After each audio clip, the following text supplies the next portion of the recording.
Hello everybody, it's me Heather, and today I decided to start a new, weekly series or weekly thing.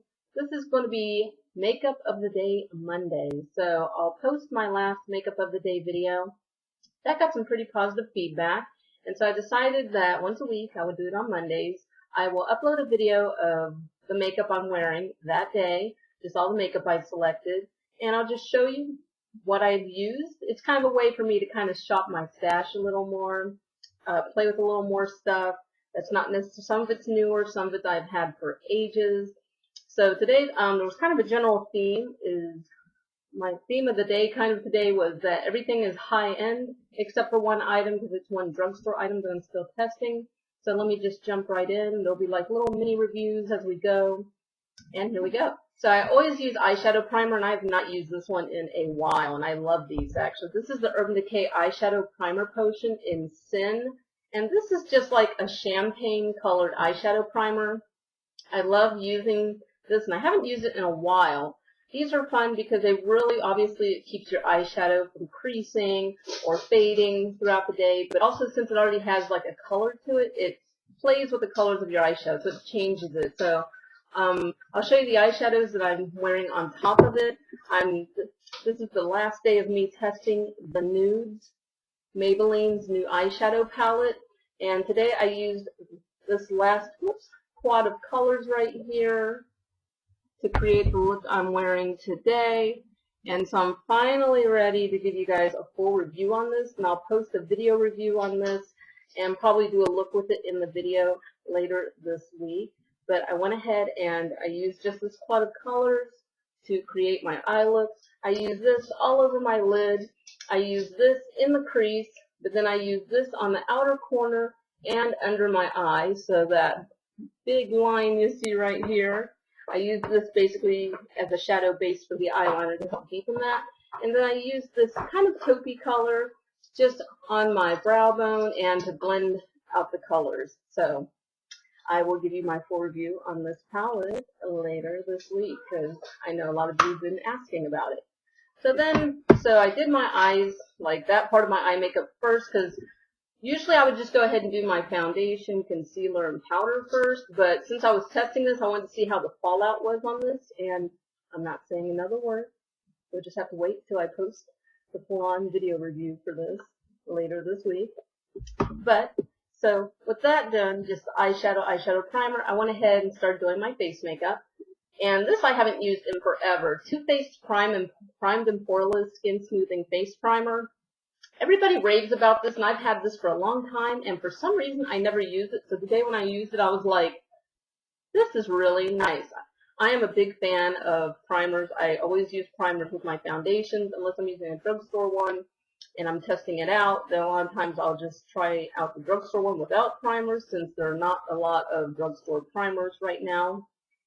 But this is a very nice higher end primer from Too Faced. I like this one because I have enlarged pores around this area, and so I'm a big fan of primers. That way I don't have to worry about foundation like gathering in the pores, especially when I use powders and stuff. Very nice, very smooth. It's silicone based, so if you're allergic to silicone, you're going to want to skip it.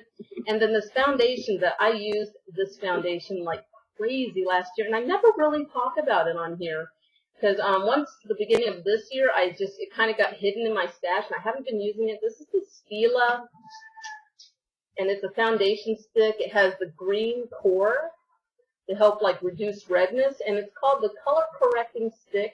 It has SPF 20 in it, and this is shade Rich Medium, or 05, and I love this. I'm wearing it on my face now. This has kind of a light to medium coverage, so it is buildable. Definitely not full coverage, but it's very nice. I like this foundation. And then I went ahead and applied powder, because this has like a very dewy texture on its own, kind of like a semi-matte, kind of on the dewy end. So I went ahead and used this powder, Naked Skin Powder from Urban Decay, and this is in the shade Naked Medium. Just use that with a big fluffy brush all over. And, oh whoops, before I did that, I actually used concealer. This is Ellis Foss. This is one of my favorite high-end brands.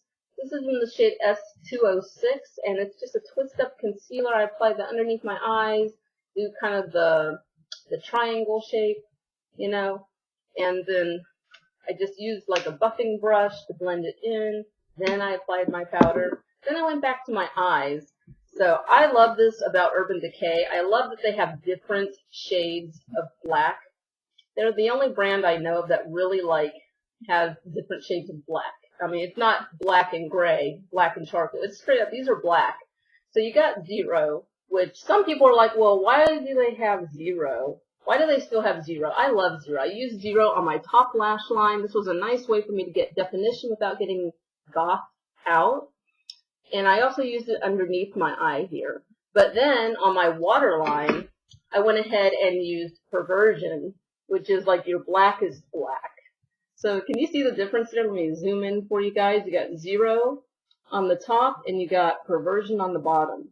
So I love that they have different shades of black. I think that really comes in handy for days you don't really want to be all goth out and you don't want to be over dramatic, but you still want to use a classic black for definition. There's Zero. I love that. So the eyeliners from Urban Decay. Then I applied my mascara, another Ellis Foss item. Love this brand, and this mascara I will actually repurchase. This was sent to me by Ellis Foss, which was a huge compliment that they noticed my channel and sent this to me, and I am in love with this mascara, and so I will actually repurchase this once it gets all dried up. But it's great for volumizing and separating without clumping. It makes your lashes like really lush. So I love this mascara, and obviously it's in the shade black. My eyebrows, I use these all the time. I love these. These are from Tarte. These are the Amazonian Clay Waterproof Brow Mousses. I use two shades today. I use Taupe on the first half of my brows, and then I use the medium brown towards the middle and towards the end here. So, you know, lighter in the front, darker in the back. So, love that. For highlighter and bronzer, I pulled out one of my Urban Decay Naked Blush palettes. This is one of the newer ones. This is in the shade Native. I used not the blush in this one, but I used the bronzer, you know, along my jawline, here in my natural hollows, around my brow. And I used a highlighter on my nose, on my Cupid's bow, on my chin. So I use those, but then for blush, I actually use this for the first time, and I've had this forever. I have quite a few items from The Balm that I have not used, not even tried, so that's something I need to make happen, right? This is one of their in-stain blushes. This is in the shade Argyle, so I love it has a little mirror in the blush, and it's just like a really soft pink. So I'm wearing that. Excellent pigmentation. You gotta really use a light hand with this blush, but excellent pigmentation. And then finally, the lips. I got another Ellis Foss item. These I keep in my Ellis Foss holder, so that's why they're not in the box. This one I don't currently have in my Ellis Foss holder. If you don't know what I'm talking about, I'll link to related videos for these items down below. But this is one of their hot lips, and this is in the shade L403. This is what is on my lips. Excellent pigmentation, excellent wear time. These are very lightweight, non-drying. They stay like semi-moist. So it's a liquid lipstick. I love these though, because you know some liquid lipsticks are super duper intense. It's just like you put it on, it's just like too much. It's just like super goopy, and a lot of them tend to dry down to like super matte finishes, which I love matte finishes, but they can be really drying. But the Ellis Foss one is just, it stays this moist texture without being sticky or slimy or gross. It feels so nice and lightweight. And then I love the color. Like I said, this was L403 for Lips 403, and it's from the Hot Lips collection. It's just kind of a bright fuchsia. So very pretty, and it's got that blue undertone to it, so it makes your teeth look whiter. Very, very, very nice. This was also sent to me by Ellis Foss, and I love it. Okay, so that is my makeup of the day Monday. Let me know if you guys have any questions about these items. Let me know if you need any tutorials on certain items or something. Just let me know. And questions, comments down below, please. Follow me on Instagram, Twitter, and Tumblr if you don't already do so. I'm really active on Instagram, so definitely check that out. And yeah, subscribe if you're not a subscriber. And I'll see you guys in the next video. Thanks for watching.